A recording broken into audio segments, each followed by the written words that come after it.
खंभे ने पकड़ रखा है।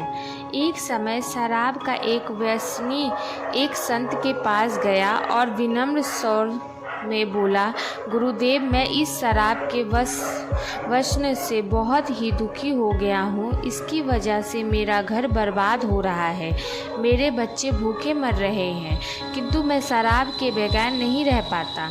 कृपया आप मुझे कोई सरल उपाय बताएं जिससे मैं अपने घर की शांति फिर से पा सकूं। गुरुदेव ने कहा, जब इस व्यसन से तुमको इतना नुकसान होता है तो तुम इसे छोड़ क्यों नहीं देते?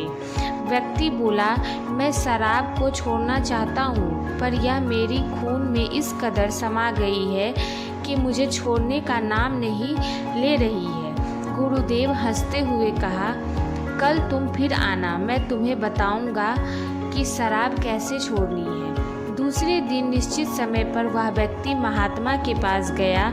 उसे देख महात्मा झट से खड़े हुए और एक खंभे को कसकर पकड़ लिया।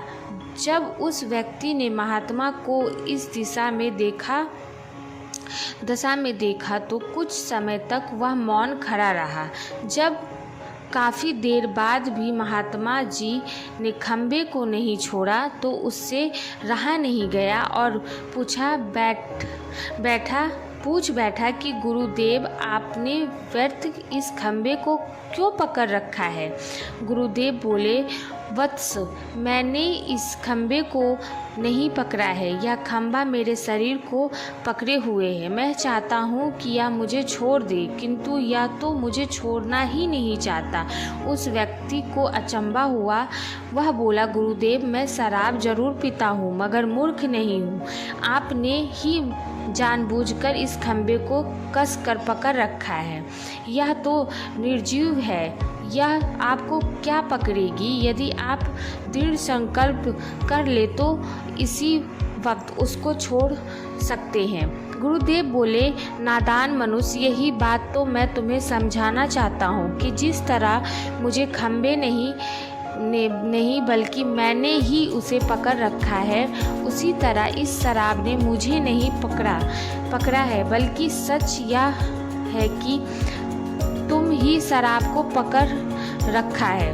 तुम कह रहे थे कि यह शराब मुझे नहीं छोड़ रहा, जबकि सत्य यह है कि तुम अपने मन में यह दृढ़ निश्चय कर लो कि मुझे इस व्यसन को त्याग अभी कर देना है और छोड़ देना है, तो इसी वक्त तुम्हारी शराब पीने की आदत छूट जाएगी। वह शराबी गुरुदेव के इस अमृत वचनों से इतना प्रभावित हुआ कि उसने उसी वक्त भविष्य में कभी शराब न पीने का दृढ़ संकल्प किया। उसके घर में खुशियाँ लौट आई और वह शांति से जीवन यापन करने लगा। हमें यह सीख मिलती है कि जीवन में कोई भी व्यसन ऐसा नहीं है जिसे एक बार ग्रहण किए जाने के बाद छोड़ा ना जा सके। अगर मनुष्य चाहे तो बड़े से बड़े बुराई का त्याग कर सकता है।